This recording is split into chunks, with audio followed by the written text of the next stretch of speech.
They forced Alpha King to wed Old Maid. What she built on his land left them speechless.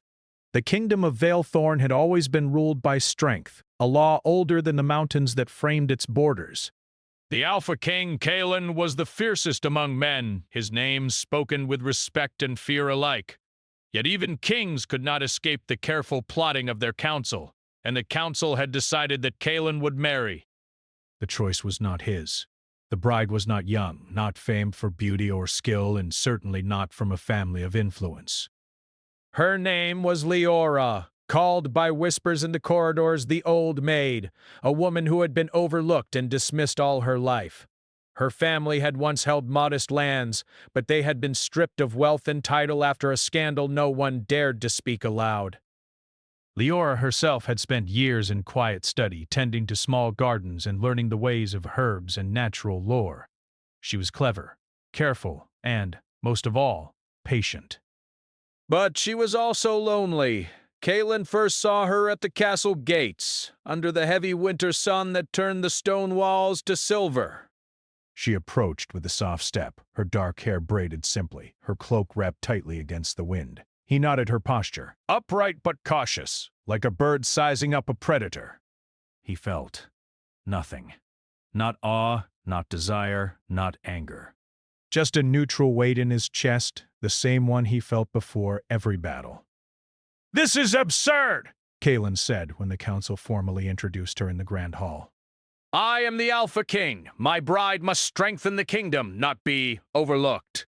"Strength is not only in armies, Your Majesty," the Chancellor said, a thin smile playing at his lips.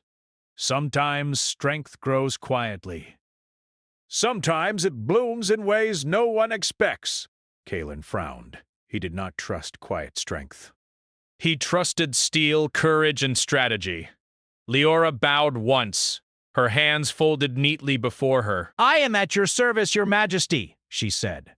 Her voice was calm, neither trembling nor arrogant, but measured, like a river flowing around rocks. Kaelin's first instinct was to dismiss her, as his court had expected, yet something about her stillness unnerved him. There was no fear in her eyes, no hesitation. She did not seek to impress him, and that, strangely, was the first spark of curiosity he had felt in years.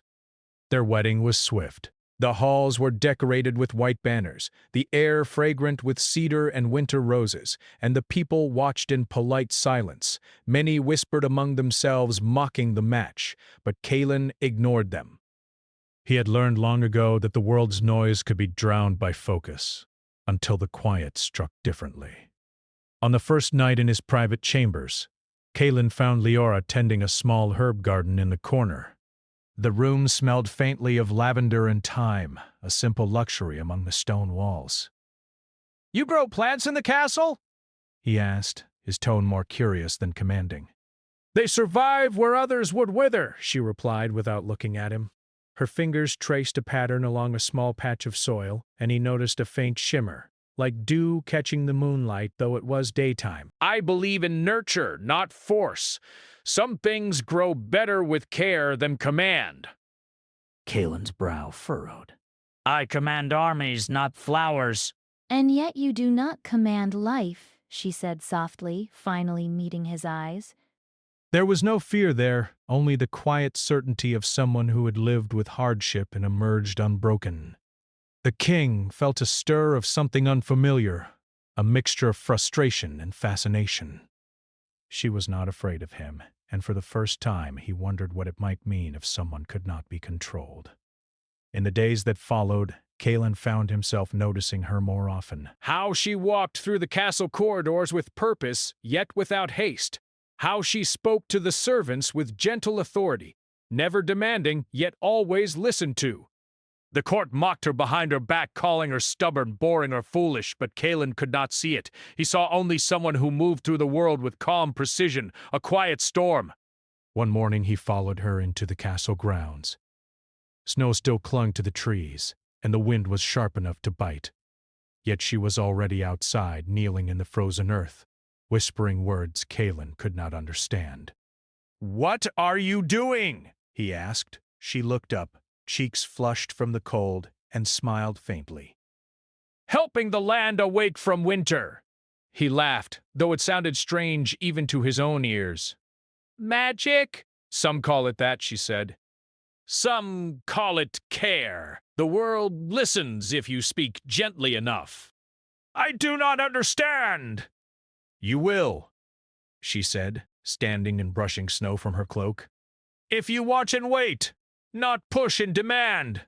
Her words lingered longer than she did. Kaelin realized he was intrigued not by her magic or whatever this quiet power was, but by her unwavering confidence, the way she held herself like a rock against the tide.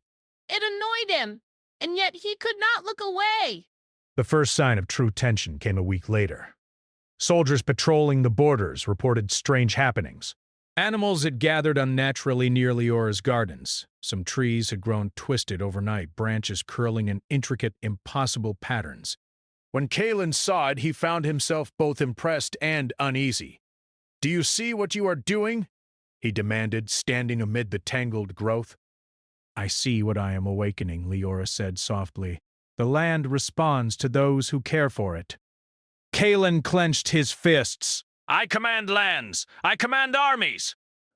"No one commands me." "And yet," she said, eyes steady, "you are here, watching. You are drawn to it whether you admit it or not." Her words struck him with the force of a revelation. He had not admitted to curiosity or fascination in years, and now it was impossible to ignore. In the following days, their interactions became a careful dance of challenge and observation. Kaelin would test her patience, speaking sharply or questioning her decisions. Leora would meet him with calm defiance, sometimes teasing, sometimes warning. Always in control of herself. Each encounter left a charge in the air, a tension neither could fully name. Yet outside the walls, whispers continued. Courtiers muttered that the old maid was dangerous, that her presence in the castle would bring disaster. Kaelin ignored them, though a small, nagging part of him wondered if they were right. There was something in Leora that did not bend, something almost wild, like the land itself. One evening, a storm rolled over the mountains. Thunder shook the castle walls and lightning split the sky into silver threads. Kaelin found Leora standing on the balcony, arms raised, eyes closed, as if she were speaking to the storm itself. "What are you doing?" he shouted over the wind. She opened her eyes, dark and luminous. "Listening." The wind swirled around her, carrying her voice in a faint shimmer of light that seemed to cling to her cloak. Kaelin felt a strange pull, a tugging at something buried deep in his chest. He had faced armies, beasts, and storms, but never a person who could stir him so completely with a glance and a word. "You're dangerous," he said, more to himself than her. "Perhaps," she said, lowering her arms. "Or perhaps I am only awakening what was always there." Kaelin did not reply. He could not. He turned and walked away, heart beating faster than it had in years, mind filled with thoughts he could not name. The next morning, he awoke to a sight that froze him in place. The castle grounds had changed overnight. Pathways twisted into delicate spirals, flowers glowed faintly in the dawn, and trees grew tall, their branches forming arches like cathedral ceilings. Every corner of the garden seemed alive, as if the land itself were breathing. Kaelin strode through the transformed grounds, searching for Leora. He found her kneeling near a small spring, humming softly. The water rippled unnaturally, reflecting light in patterns he could not comprehend. "Did you do this?" he asked, awe and fear mingling in his voice. "I helped it grow," she said simply, without pride or arrogance. "The land responds to care, just as hearts do." Kaelin's jaw tightened. He did not understand, and yet he felt a strange yearning, a pull he could not resist. Her power was undeniable, and he realized, with both dread and fascination, that he had never met anyone like her. "Not a soldier, not a queen, not even a rival king!" As he turned to leave, he glanced back, and the wind seemed to whisper through the trees, "Beware what you awaken." Kaelin swallowed hard. He did not know if it was the storm, the garden, or the woman herself that had spoken. But he knew one thing. His life, His kingdom and his heart were no longer entirely his own. And somewhere deep in the roots of the castle grounds, something stirred. Winter had passed, but Velethorn was far from warm. The castle walls glimmered under early spring sunlight, yet whispers of the old maid's power clung to every corridor like a persistent shadow. Kaelin walked through the halls with his usual vigilance, yet he noticed a change in himself. He found his thoughts lingering on Leora more often than was prudent, more often than he would admit, even to himself. It was not fascination alone. There was something about the way she moved through the castle that unsettled him. She spoke with authority, yet her voice was never loud. She commanded with presence, not threat. He could not dominate her, and that both infuriated and intrigued him. One morning, Kaelin arrived in the gardens to find Leora kneeling among newly sprouted flowers. The earth seemed alive beneath her hands, vibrant with energy, each bloom glowing faintly in colors that did not exist in nature. The air smelled sweeter here than anywhere else in the castle, as if life itself had been drawn to her. "Morning," Kaelin said, trying to sound casual. Leora did not look up. "Good morning, Your Majesty. The land awakens faster than expected." He raised an eyebrow. "Faster than expected?" "Yes," she said, brushing soil from her hands. "The seeds I planted last week, they respond to care, to patience. They are ready." Kaelin studied her. There was a quiet power in the way she spoke, a steady certainty that refused to bend even under his gaze. Most people would bow, flinch, or argue. She did none of these. "Do you speak to the land?" he asked cautiously. She looked at him then, eyes calm, knowing, like someone who understood truths too subtle for most to see. "I do not speak. I listen, and the land speaks back." Kaelin found himself staring. He did not like it, and yet he could not look away. The court, however, did not share his fascination. Rumors had begun to ripple through Velethorn like wildfire. Soldiers whispered that the gardens glowed at night, that animals behaved strangely near her lands, and that storms seemed to bend toward her will. Nobles muttered that Kaelin had been foolish to marry her. Yet Kaelin did not dismiss her. He had fought wars, conquered men, and faced countless dangers. But the quiet force in Leora was unlike anything he had ever known. He could sense it touching the edges of the kingdom, subtle but undeniable, like the hum of magic just out of reach. One evening a messenger arrived from the northern borders, breathless and pale. "Your Majesty," he gasped, bowing low. "The forests, they are restless. Wolves gather in packs unusually large, and they move unnaturally. Villagers speak of lights dancing among the trees, and some claim voices in the wind." Kaelin's hand tightened around the letter. "It cannot be ordinary. Summon Leora, now!"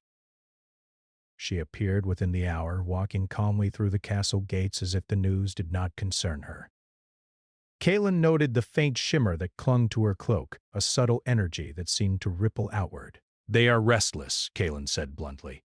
"The animals, the forests, it cannot be natural." Leora's expression remained composed. "Nature is not always obedient, but rest assured, it is not evil either. Sometimes it reacts to fear, to neglect, to disturbance. It seeks balance." Kaelin's gaze sharpened. "Balance? Or control? Are you saying you caused this?" She shook her head. "I only guide. The rest is beyond me. I did not awaken this, but I can help soothe it." Kaelin studied her, torn between doubt and trust. He had faced deception, betrayal, and cunning before, but Leora felt different. Yet her power was real, undeniable, and perhaps more dangerous than any enemy he had fought. The next day, Kaelin accompanied her to the northern forests. The snow had melted in patches, but the ground was still soft and treacherous. The air smelled of moss and cold earth, and the trees loomed tall and silent. Birds were quiet. "This way," Leora said, moving with surprising agility. Her hands brushed over bark, tracing patterns almost invisible to the eye. Wherever she touched, the trees seemed to shift subtly, their branches moving as if responding to a silent song.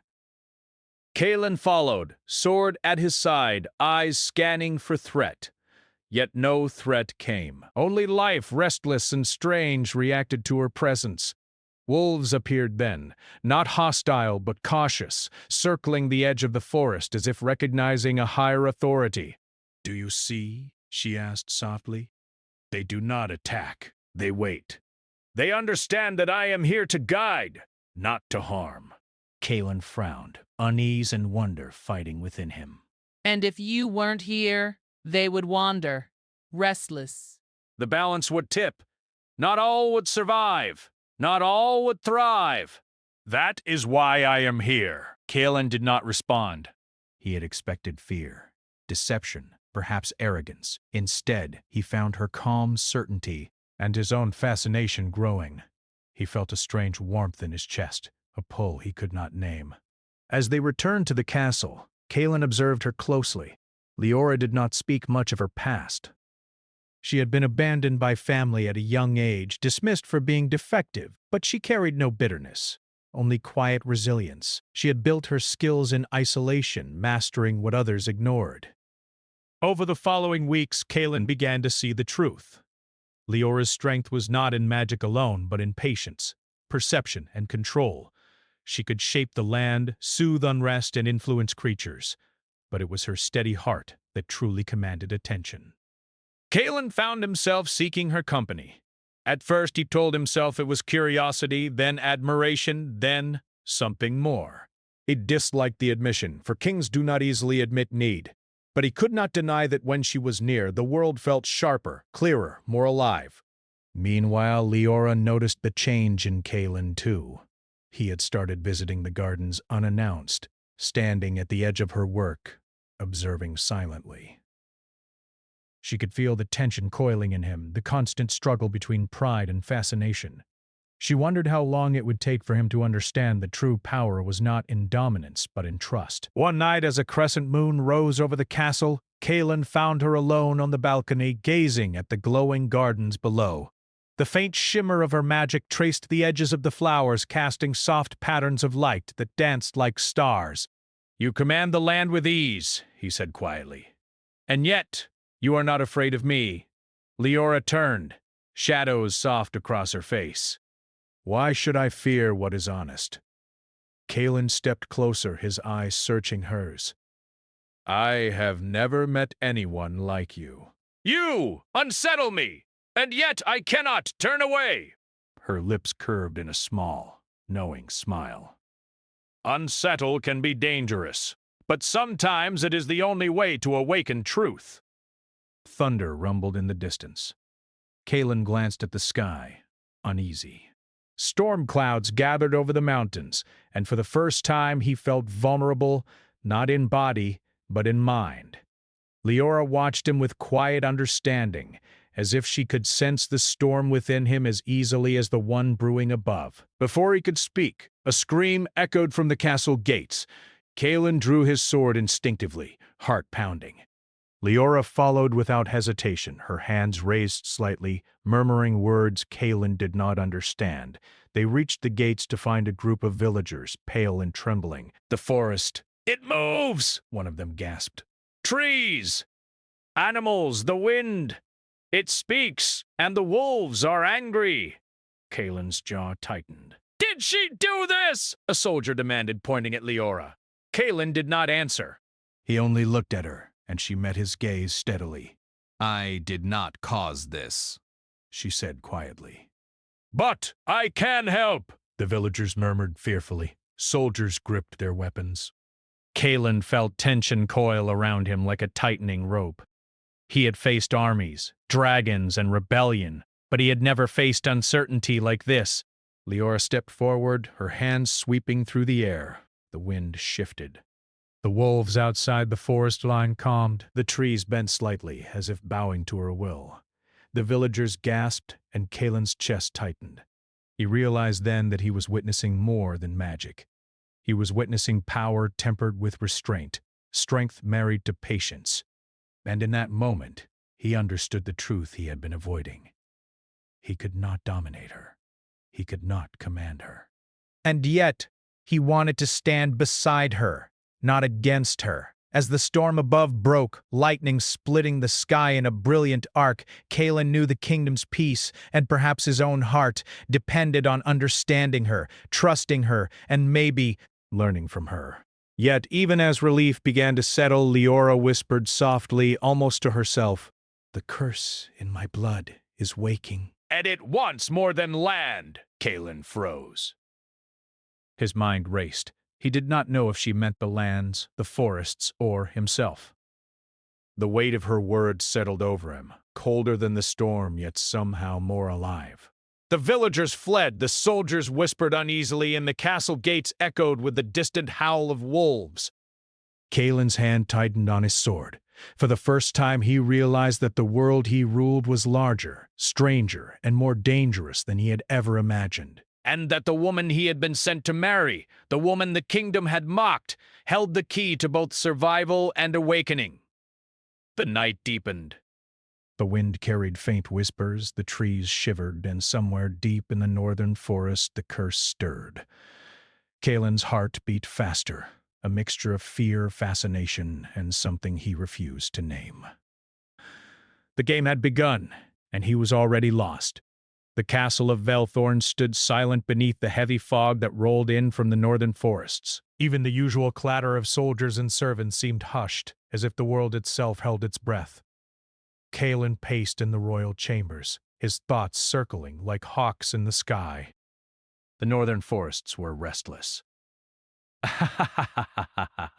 The wolves were no longer content to wander at the edge. They prowled closer to the castle walls, their eyes glinting with intelligence and unease. Leora had not slept that night. She moved through the halls quietly, gathering herbs, whispering charms, and speaking softly to the stones themselves. Her magic hummed faintly, a low vibration that Kaelin could almost feel through the floor. He watched her from the doorway, silent, his heart caught between admiration, fear, and something he did not dare name. "You should rest," he said finally, stepping into the room. His voice was gruff, though not angry. I cannot. She replied, her fingers tracing patterns in the air above a small bowl of water. "The land is awake, Kaelin, and so is the curse." He frowned. "The curse? What do you mean? I thought it was merely a family tale." Leora shook her head. "It is not a tale. It is real.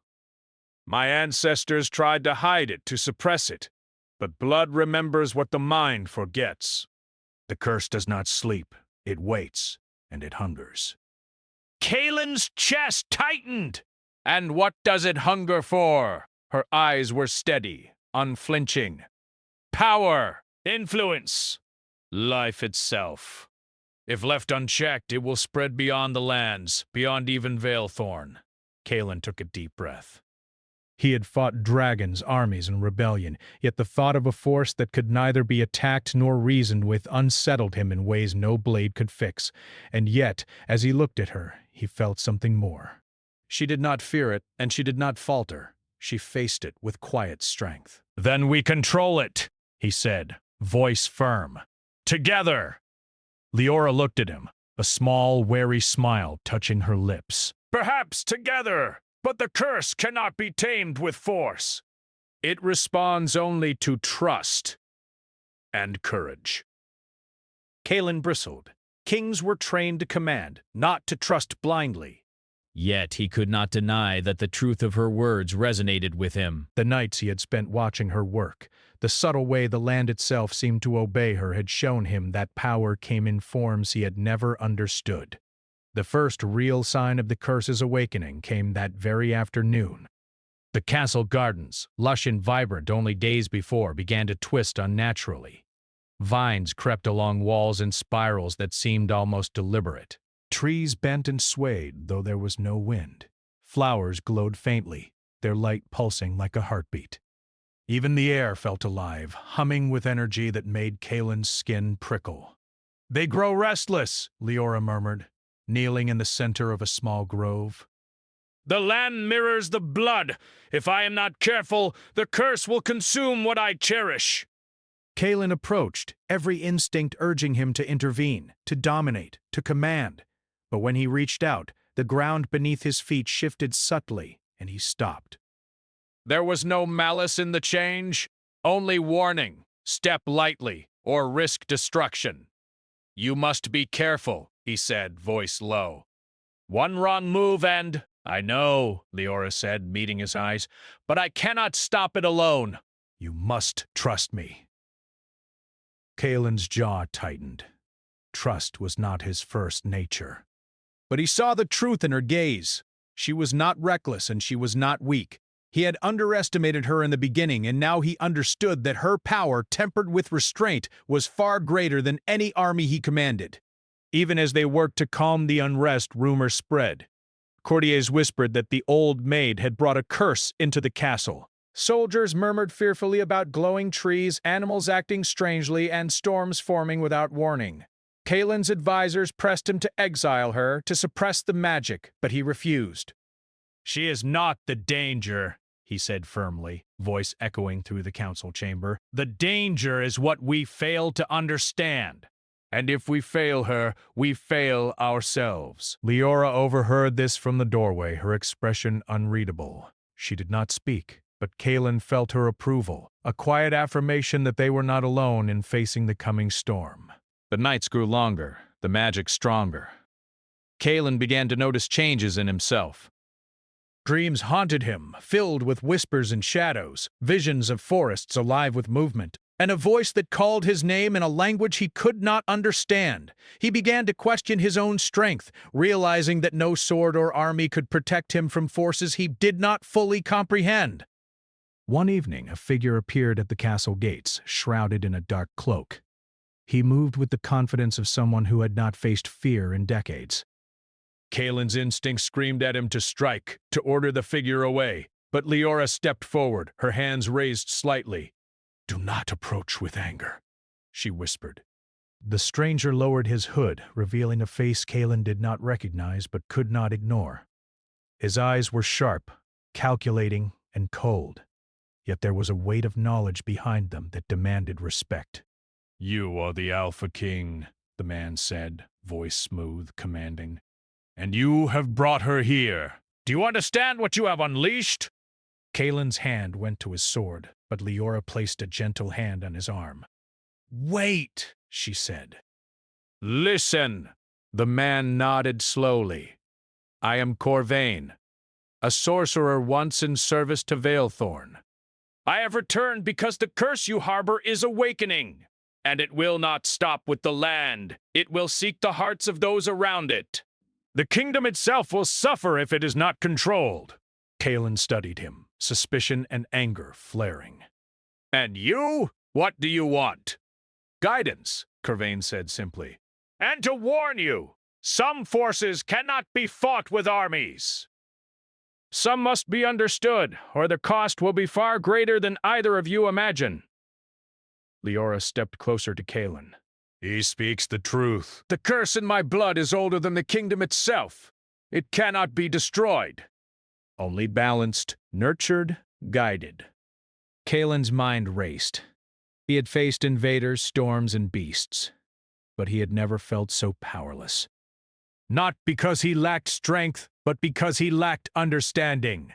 And yet, as he glanced at Leora, he felt a strange courage rising within him. She had faced this her entire life. She had mastered patience, resilience, and restraint. Perhaps with her, he could face the impossible.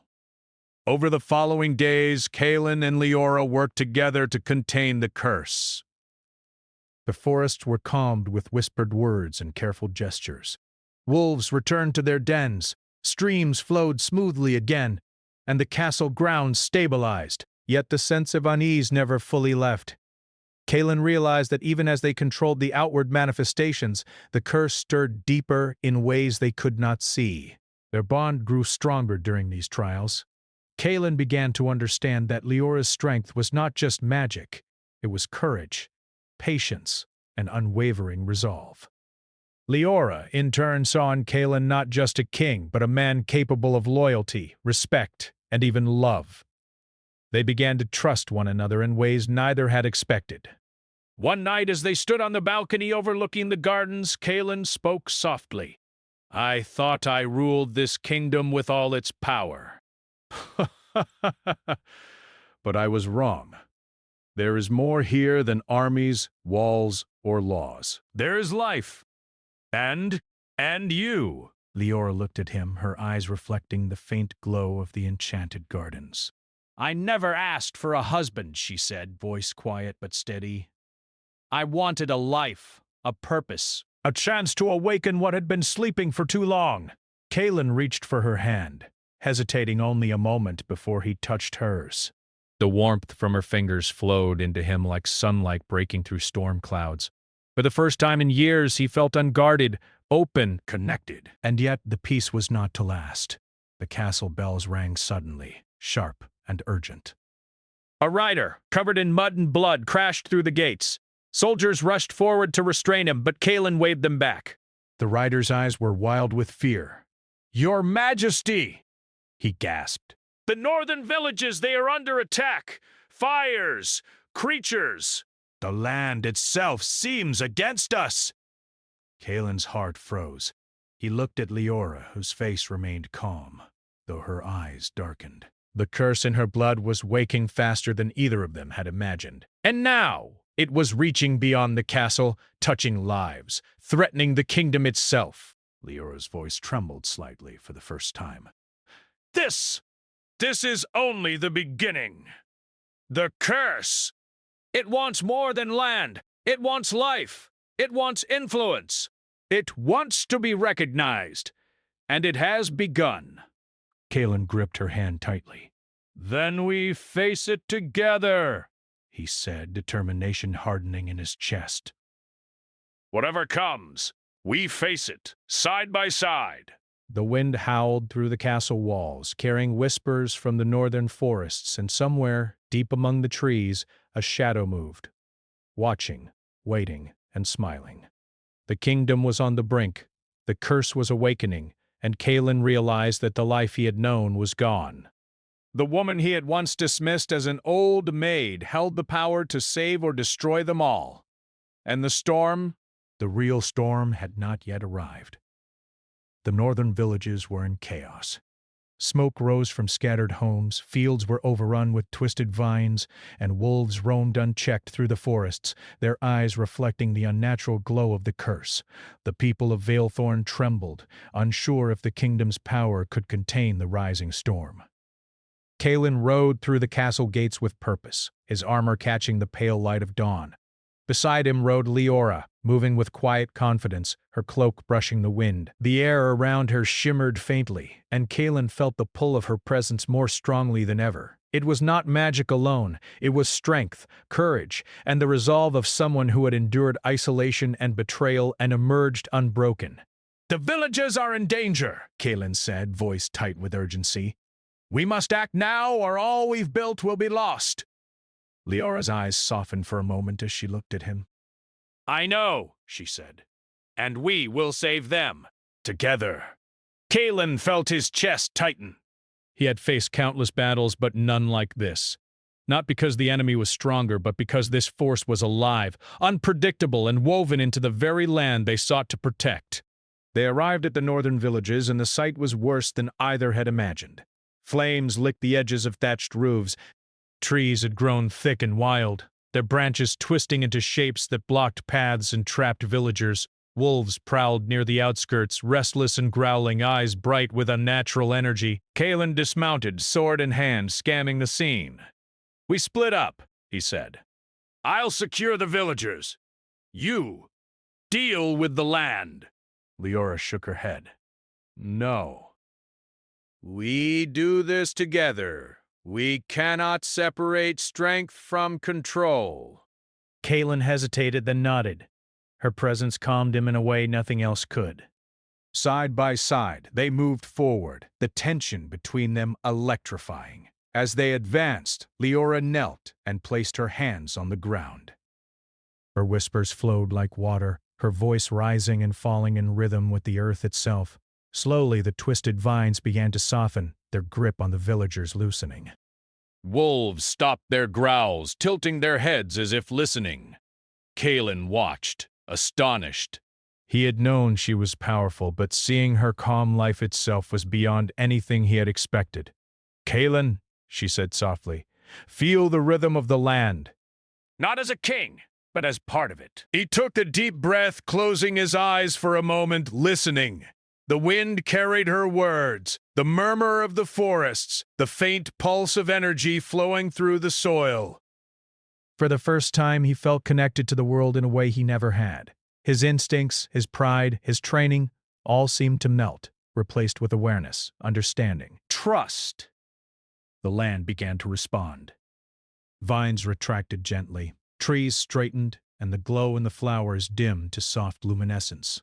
The wolves, sensing the change, withdrew, their curiosity satisfied. Villagers stared in awe at the transformation, unsure whether to fear or worship what they were witnessing. Kalen turned to Leora. "You've done it," he said, voice thick with emotion. You saved them! She smiled faintly, though fatigue showed in her posture. We saved them! She corrected. And the land is only beginning to heal. Their victory, however, was short-lived.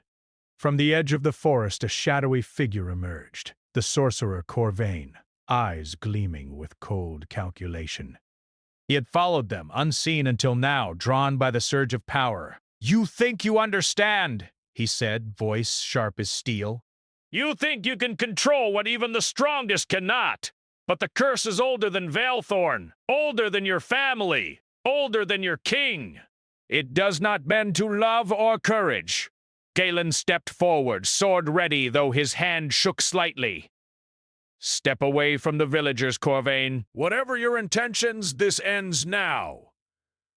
Corvain laughed, a dry, bitter sound. You still do not understand. It is not about me. It is about what you cannot see. The land, the blood, the bond between you two. It will not stop until it claims what it desires. Leora stepped beside Kalen, placing her hand on his arm. Her eyes burned with quiet determination. It will not claim anything, she said firmly. Not while we stand together. Kalen felt a surge of courage from her presence. He realized with clarity that power was not in dominance, nor in fear, but in partnership. Together, they could face even forces older than the kingdom itself. Corvain raised his hands, summoning shadows from the ground. The earth trembled, and vines lashed outward, threatening the villagers. Kalen and Leora moved as one. He blocked the tendrils with his sword while she whispered to the earth, her magic flowing into the soil and air. The shadows screamed and twisted, but Leora's voice never wavered. She spoke words older than memory, guiding the energy, channeling it, transforming chaos into harmony. Kalen felt the pull of the land beneath his feet, the surge of life around him. For the first time, he did not act alone. He trusted her, followed her lead, and found that together they were unstoppable. The shadows shrieked once more, then dissipated like smoke. The land settled, calm and vibrant, the threat finally quelled. Corvain fell to his knees, defeated, his eyes wide with disbelief. You survived, he whispered, almost in awe. Kalen sheathed his sword. Not I alone, he said. Together. Leora's hand brushed against his, and in that simple gesture, a connection formed deeper than any battle, deeper than fear or pride. Kalen realized that the bond between them was not merely political or magical. It was something that had grown quietly, steadily, like the gardens she had nurtured. The villagers emerged slowly, eyes wide in wonder. The northern lands, once twisted and wild, now gleamed with life. Trees arched gracefully, flowers glowed softly. Wolves lingered at the forest edge, calm and watchful. The kingdom had been transformed, not by brute force, but by care, courage, and understanding. Kalen turned to Leora, his voice low and sincere. I was wrong. I underestimated you. I underestimated what strength truly means. Leora's eyes softened and a small smile curved her lips. It is easy to underestimate things you do not understand, but now perhaps you understand a little more. Kalen took a deep breath, feeling a weight lift from his chest. I understand more than I ever thought I could. About the land. About power. About you. She tilted her head, watching him carefully. About me? Yes, he said firmly. I understand that no army, no title, no crown is as powerful as the trust I have learned to place in you. A silence fell between them, quiet and full of meaning. The wind carried the faint hum of life from the restored lands, and Kalen realized that the storm within him had calmed, replaced with admiration, trust, and a sense of partnership he had never known. Days later, the castle gates opened to a celebration. Villagers and nobles alike came to see the transformed lands, the gardens, and the harmony that had returned to Velthorn. Leora walked beside Kalen, no longer the old maid whispered about in fear, but the woman who had saved the kingdom and earned respect through courage, patience, and power tempered with care. Even the courtiers who had once mocked her could not deny her accomplishments. She had awakened the land, balanced the curse, and in doing so, transformed the heart of the kingdom. And Kalen, once the proud, unyielding Alpha King, had learned humility, trust, and love. One evening, Kalen and Leora stood on the balcony overlooking the glowing gardens. The moon reflected softly in the streams and ponds, painting silver paths through the vibrant landscape. Kalen took her hand, holding it gently. I never imagined, he said softly, that a land could be tamed, or a heart. Leora smiled, resting her hand over his. Some things are not tamed, she said, voice warm and steady. They are awakened. Kalen nodded, finally understanding. The kingdom, the land, and their hearts had grown stronger, not through force, not through fear, but through trust, patience, and courage. And together, they would face whatever came next. The night was calm. Wolves rested quietly in the forest. Trees swayed gently in the breeze. Flowers glowed faintly, a reminder of magic and care intertwined. Velthorn had survived the storm, and in its survival something more remarkable had been born. A bond between a king and a queen, tempered by trials, strengthened by trust, and forever blooming like the enchanted gardens they nurtured. And somewhere in the quiet corners of the northern forests, faint magic hummed still, watchful, alive, and ready for the next chapter of a kingdom that had been transformed not by fear but by love and courage.